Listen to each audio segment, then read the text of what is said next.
अस्सलाम वालेकुम। एक मुहावरा है कि झूठ इतना बोलो कि सच लगने लग जाए। जितनी भी एडवर्टाइजिंग कंपनी हैं, जितनी भी फ़ोन से रिलेटेड कंपनीज़ हैं, लैपटॉप से रिलेटेड कंपनीज़ हैं और आप ऐसी फेमस कंपनीज़ को जानते भी हैं, आप उनके यूज़र्स भी हैं, आप उनके एसेसरीज़ को इस्तेमाल कर रहे हैं, आप उनकी टेक्नोलॉजीज़ को इस्तेमाल कर रहे हैं। वो भी कभी-कभार अपनी एडवर्टाइजिंग के दौरान इतना बड़ा झूठ बोलते हैं कि वो आपको सच लगने लगता है। और एक ही चीज़ को बार-बार इतनी ज़्यादा दफ़ा दिखाया जाता है कि आपको लगता है कि वाक़ई ये सच है और इसी बेस के ऊपर आप वो चीज़ें ख़रीदने पर मजबूर हो जाते हैं। इस तरह के ऐसे बेतहाशा प्रोडक्ट्स हैं जो आपको दिखाए जाते हैं, ऐसे बेतहाशा एडवर्टाइज़र्स ऐड आपको दिखाते हैं और मजबूरन आपको उसके ऊपर क्लिक करना पड़ता है, आपको वो इस्तेमाल करना पड़ते हैं और बार-बार जब एक चीज़ आपको दिखाई जाती है तो उसमें आपका इंटरेस्ट बढ़ता है। आप जितना इग्नोर करने की कोशिश करते हैं, आपके सामने वही चीज़ें आती हैं। चाहे वो कितनी बड़ी कंपनीज़ क्यों ना हो, पाकिस्तान क्या पूरी दुनिया के अंदर जितनी बड़ी कंपनीज़ हैं, वो उनकी एडवर्टाइज़िंग इस तरह की होती है कि जो भी आप अगर यूट्यूब के ऊपर सर्च करें कि जो कमर्शियल्स हैं वो किस तरह से बनते हैं, जो एड्स बनते हैं, चाहे वो फ़ोन्स के हों, चाहे वो लैपटॉप के हों, चाहे वो दूध के हों या चाहे वो किसी आइसक्रीम के हों या चाहे वो किसी चॉकलेट के हों, चाहे वो खाने-पीने की किसी चीज़ से रिलेटेड हों और उनको किस तरह से बनाया जाता है, उसके ऊपर कितनी ज़्यादा मेहनत होती है। आप कोल्ड ड्रिंक्स के जो इश्तिहारात हैं वो आप उनको देख लें, तो वो किस तरह से तैयार किए जाते हैं अगर आप सर्च करें तो वाक़ई आपके लिए इंटरेस्टिंग फैक्ट्स आपको देखने को मिलेंगे क्योंकि उन एडवर्टाइजिंग जो जो एड्स होते हैं उनके अंदर आपको जो दिखाया जाता है वो हकीकत से उसका कोई ताल्लुक नहीं होता।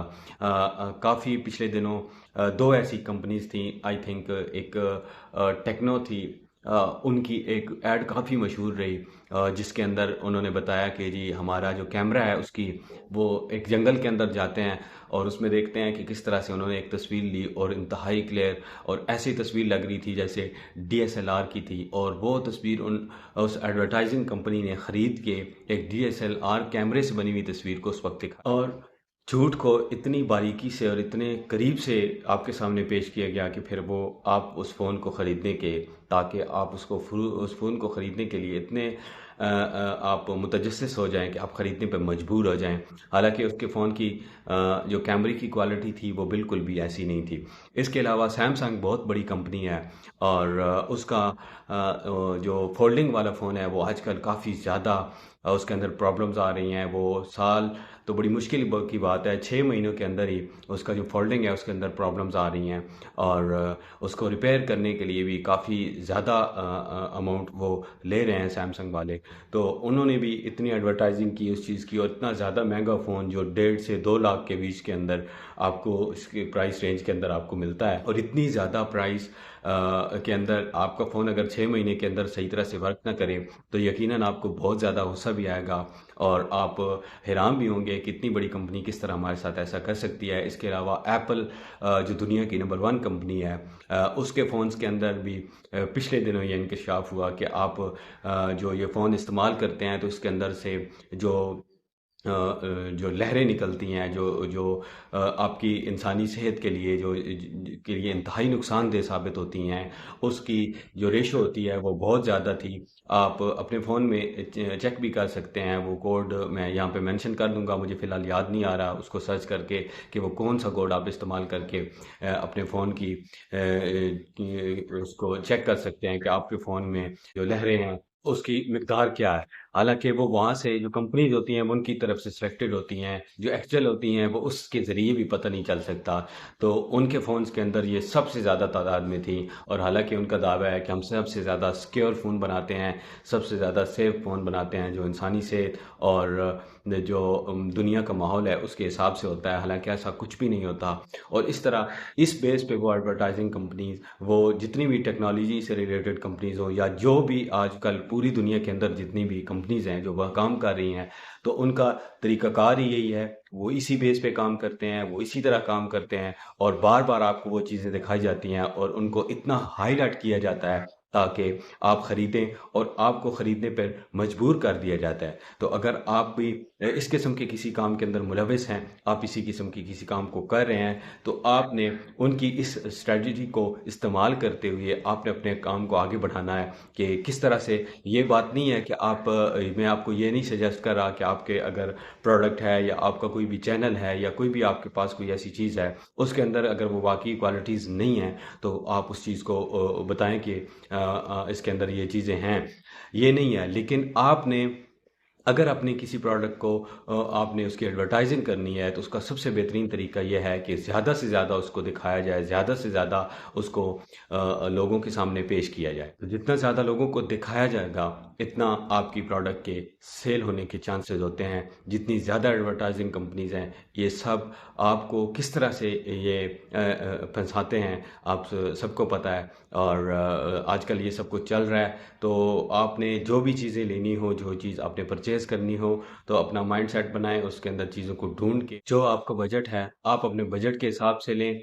और आप अपने जो नित नई चीज़ें हैं उनके पीछे भागने से दूर रहें। वही टेक्नोलॉजी, वही जो चीज़ें हैं, वो आपको कुछ अर्से के बाद उससे भी हाफ प्राइस के अंदर मिल जाती हैं। और ज़रूरी नहीं होता कि हर नई चीज़ के पीछे भागा जाए और इनकी एडवर्टाइजिंग के पीछे भाग के बंदा ये चीज़ें परचेज़ करना शुरू कर दे और बाद में फिर आप पछताते रहते हैं। तो अपने बजट के हिसाब से चलना चाहिए कि किस तरह सी की चीज़ की आपको ज़रूरत है। ज़रूरी नहीं है कि फजूल खर्ची करके आपने आईफोन 14 ही लेना है या सैमसंग के फोल्डिंग फ़ोन ही लेने हैं। इसकी ज़रूरत नहीं है आपको लेने की।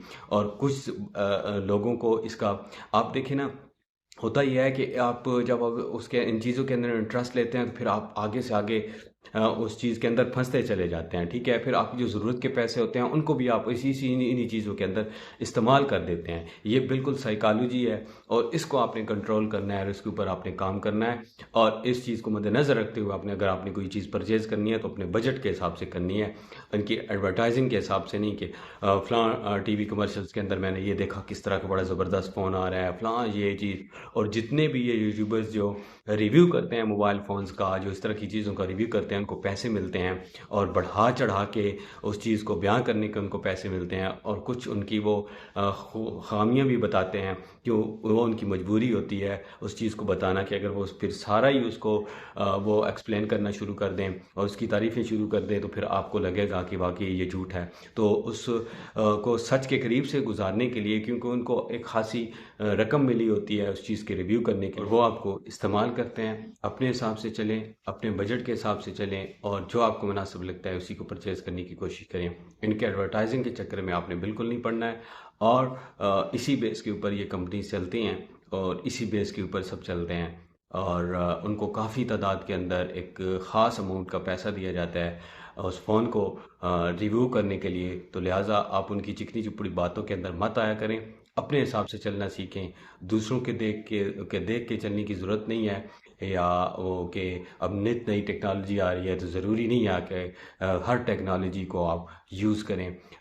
वक्त के साथ साथ वही टेक्नोलॉजी उससे कम पैसों के अंदर आपकी आपके पहुंच में होगी और आप उसको इस्तेमाल कर सकेंगे। और फिर आपके वाकई आपको ये अपना फ़ैसला अच्छा लगेगा कि अगर फ़लाँ टाइम पे मैंने ली होती तो मुझे ये महंगी चीज़ मिलती और इस टाइम ये चीज़ मुझे हाफ़ प्राइस के अंदर मिल रही है। तो ऐसा ही होता है। तो उम्मीद है आपको ये वीडियो पसंद आई होगी। वीडियो पसंद आई है तो वीडियो को लाइक करें, चैनल को सब्सक्राइब करें। मिलते हैं नेक्स्ट वीडियो में, तब तक के लिए अल्लाह हाफ़िज़।